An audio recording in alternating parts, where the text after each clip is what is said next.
Hello.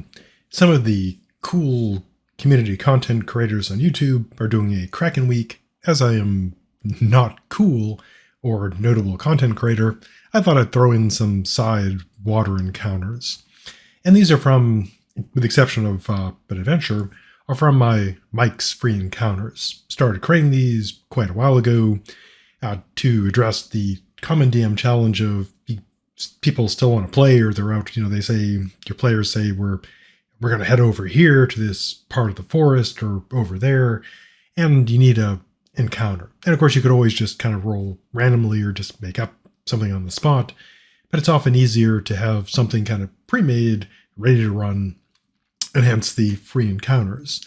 They're essentially initially began as sort of like a single encounter to handle that kind of situation, and then some of them got a little out of control and became kind of full adventures and multiple maps, etc. But I generally try to stick to that encounter theme. And of course, they're free. I've been playing Dungeons and Dragons a long time. Back when I first started, I remember mowing lawns, for minimum wage, scraping together money to go to the gamekeeper in Bangor, Maine, to buy, gaming stuff. And so, since I'm a philosophy professor now, I like to be able to, as people so often say, give back to the community with free encounters. Thinking back to my days of, again, mowing lawns to scrape together money to get stuff, which also got me into writing, because writing was essentially free, and so I didn't have to scrape together, pitiful coins to to do that. So here are a few of my free encounters that are water related, not just ocean related, but water. Again, just cheap imitation of the cool stuff. So the first one is river pirates, and this is base challenge rating is 1/2, and these are all can be adjusted and make them more difficult. Easiest way is some of them just you put in more stuff. You just have more, pirates, for example, or you can make them.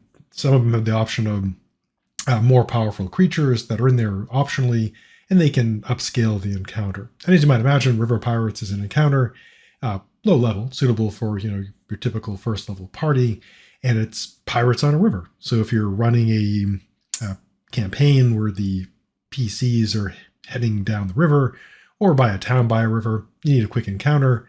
Ta-da! River pirates. And I gave them, hopefully some interesting backstories to make them more than just, shallow NPCs. Of course, typically players just slaughter them anyways, and the backstories are tragically wasted. Another one, which is challenge rating 6, so higher level, is from, I have a series of free encounters for the Frost Cursed, and they were dwarfs who, they were lawful evil dwarfs who were dedicated to a lawful evil dwarven deity that essentially led them to be focused entirely on wealth.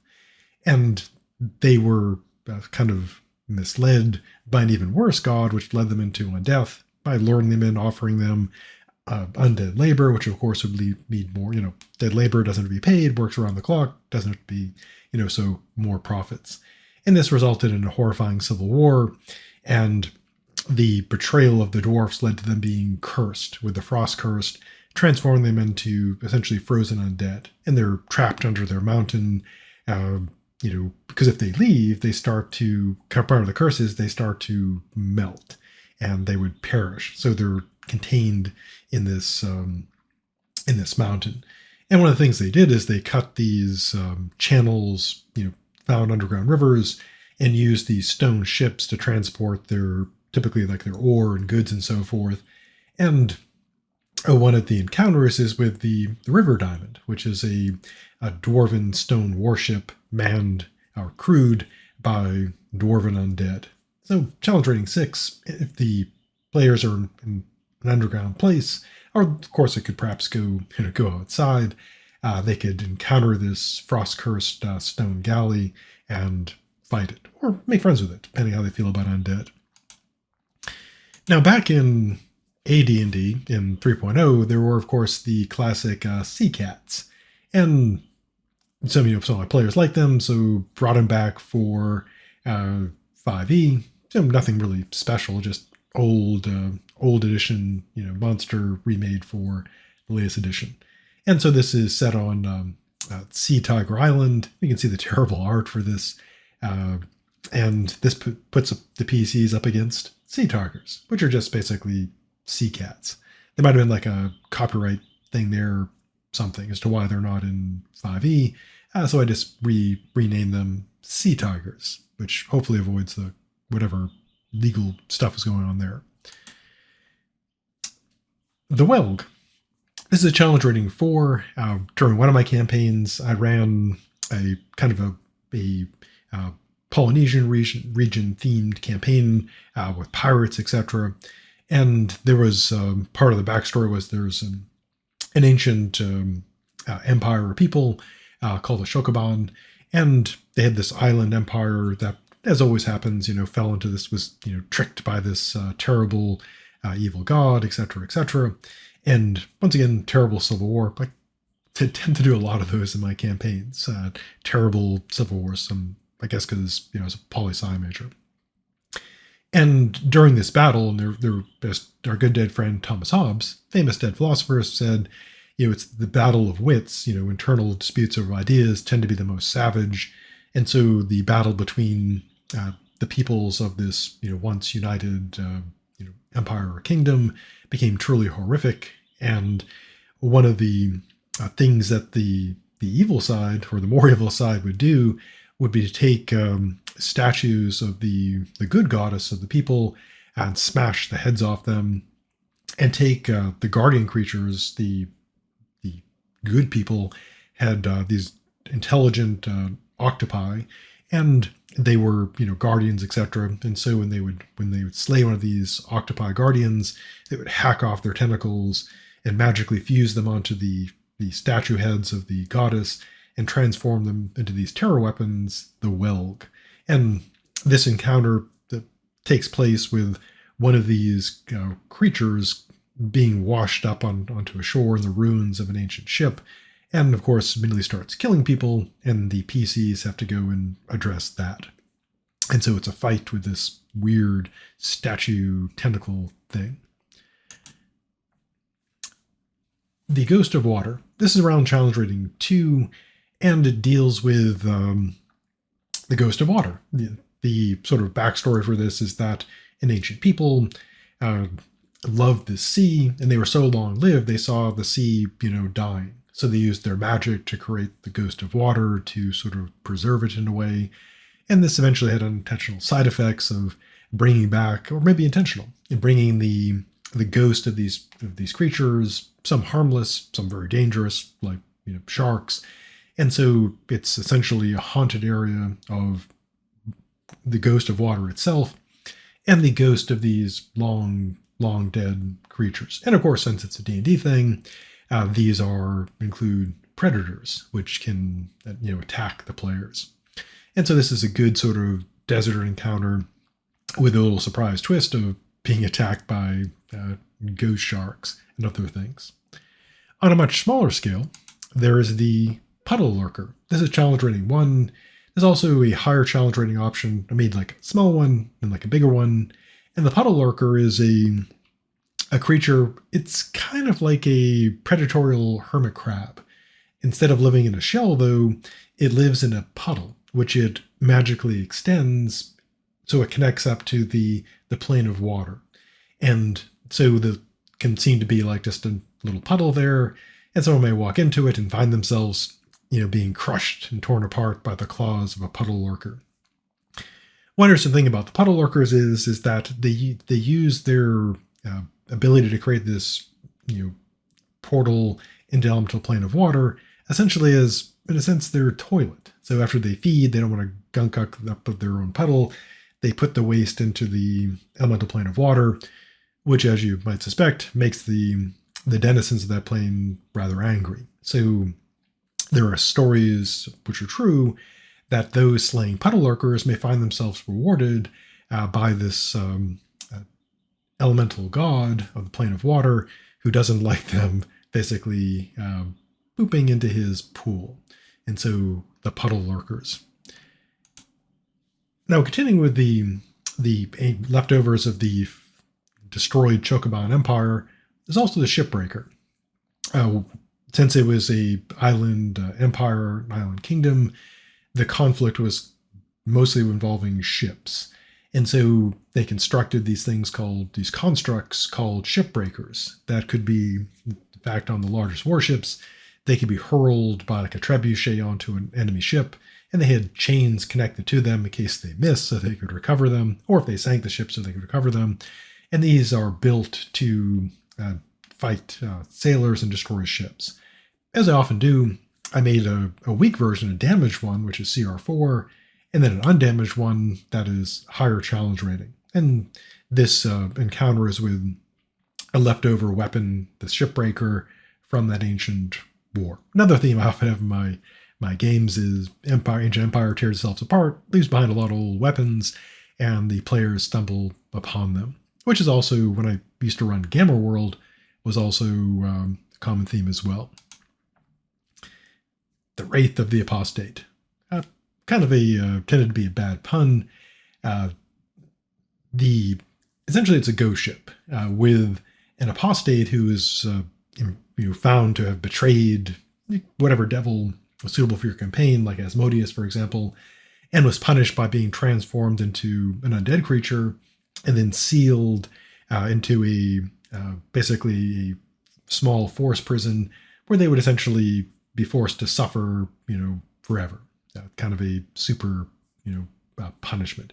And the reason why they did this is because the betrayal was worshiping another god. So if they just killed them, their soul would just go off to the god they were truly serving when they betrayed, Asmodeus. And this is a way to ensure they suffer a really long time. So, evil.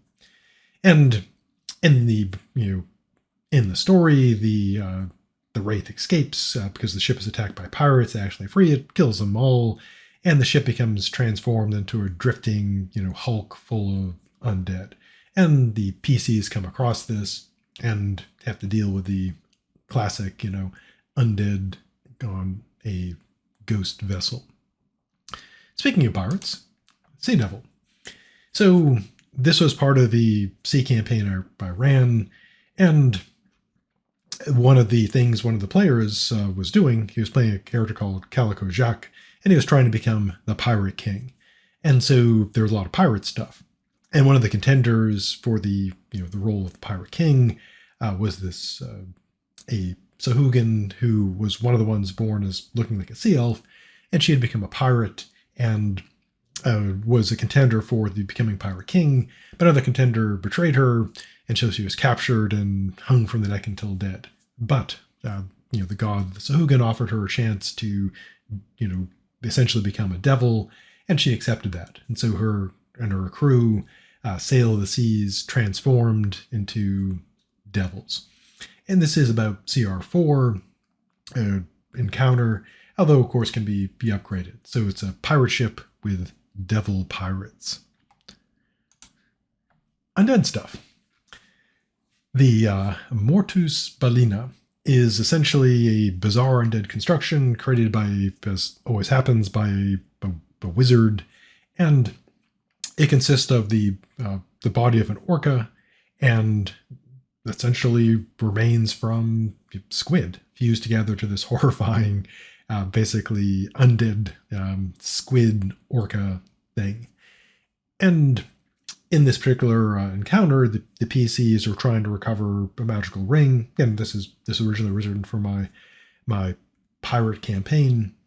And there's a wreck of a ship guarded by these creatures. So underwater undead, freaky whale tentacle things.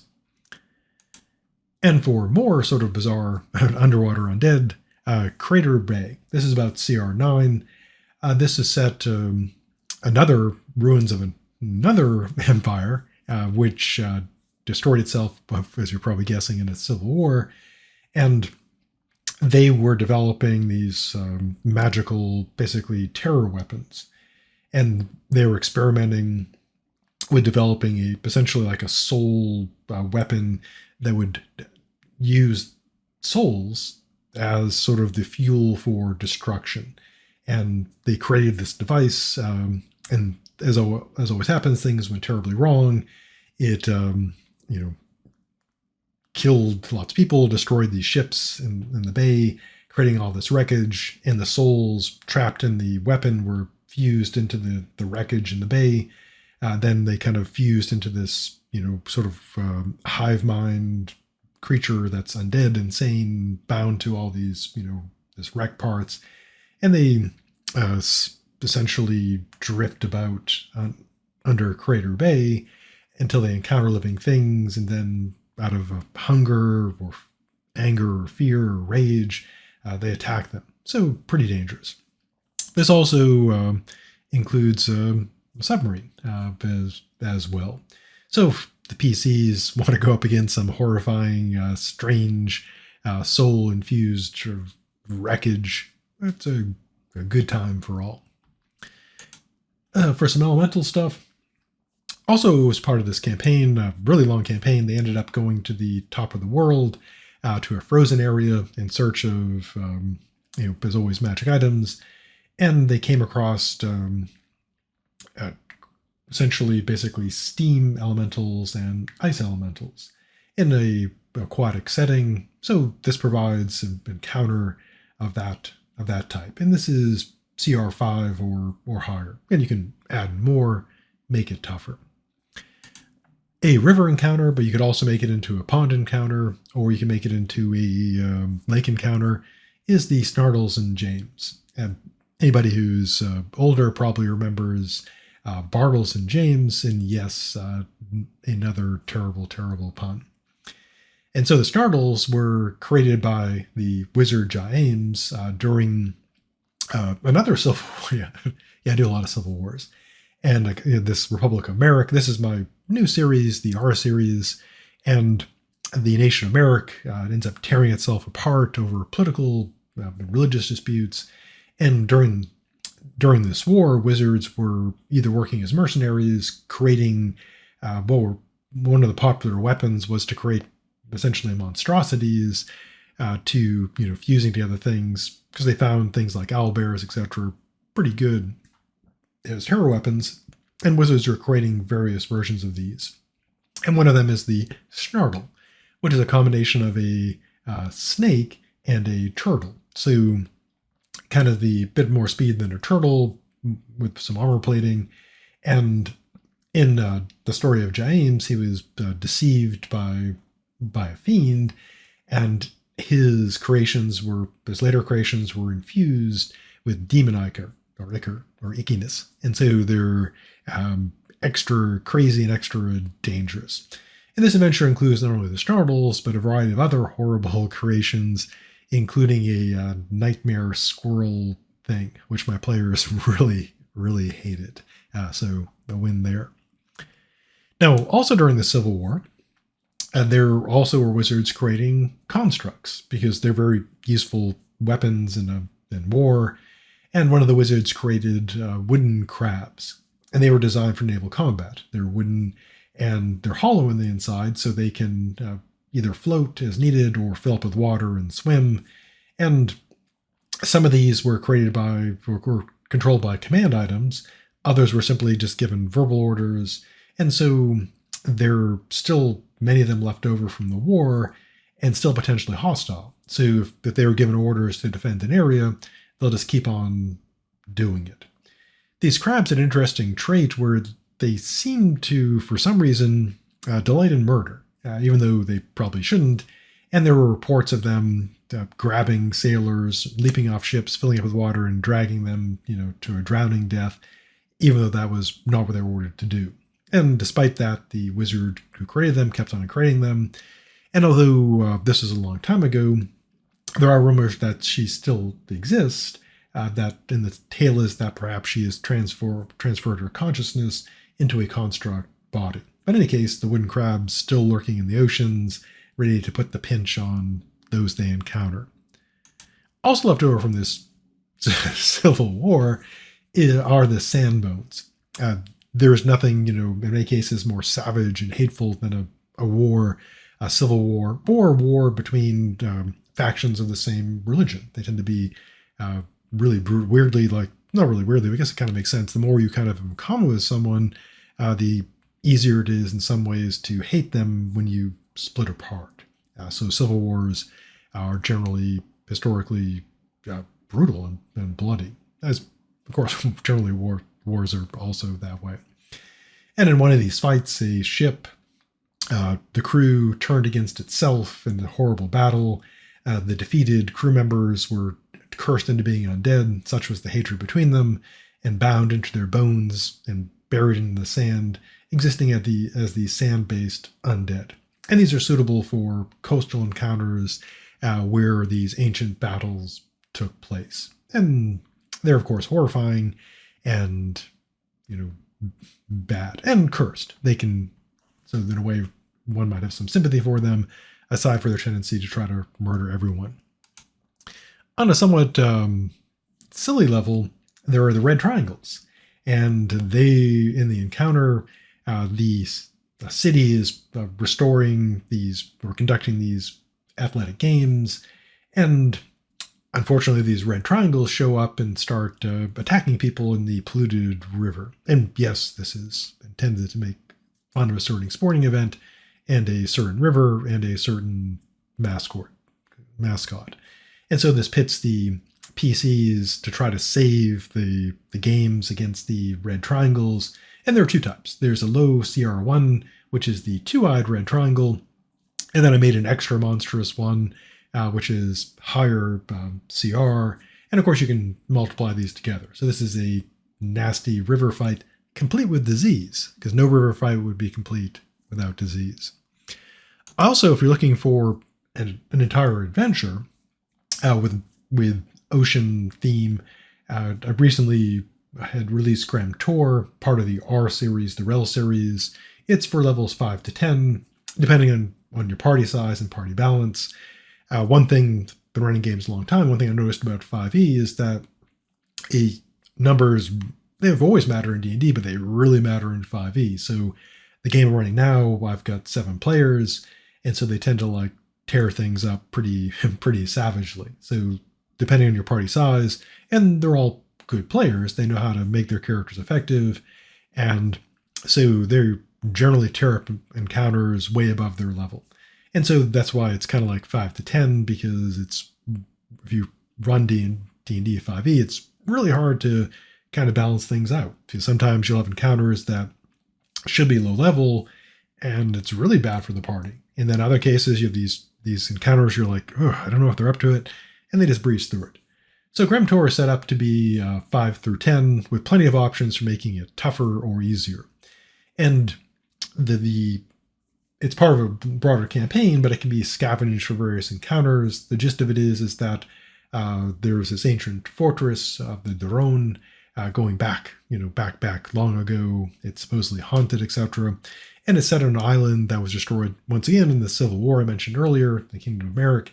And so the players are heading there, pursuing rumors of pirates and stories of also an enemy military force from a foreign area, and also tales of Sahugans. And so there's all kinds of things to encounter in Grim Tour. If you don't want to run like the campaign, this is the 10th in the series, and I'm planning on having at least I think right now I've got 16 adventures planned. I've got R11 just released recently, working on R12, 13, 14, 15 currently. But if you just want to run it as individual encounters, you can scavenge it for, there's a pirate encounter, there's a pirate base encounter, there's a conflict with a naval force with warships. There's an encounter with Sahugan, including a devil shark and a were Sahugan. There's an encounter, hopefully not a combat one, with a friendly aquatic druid, and other encounters as well.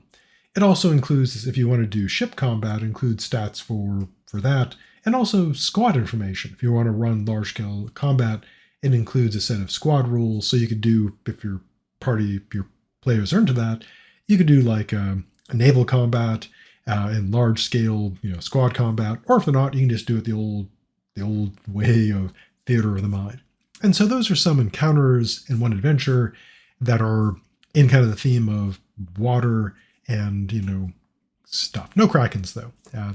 No Krakens in this. I've run Kraken encounters, but none in this set. Or unless you want to sort of throw one in there, because, I guess Krakens make everything more dangerous. So stay safe, and I'll see you in the future.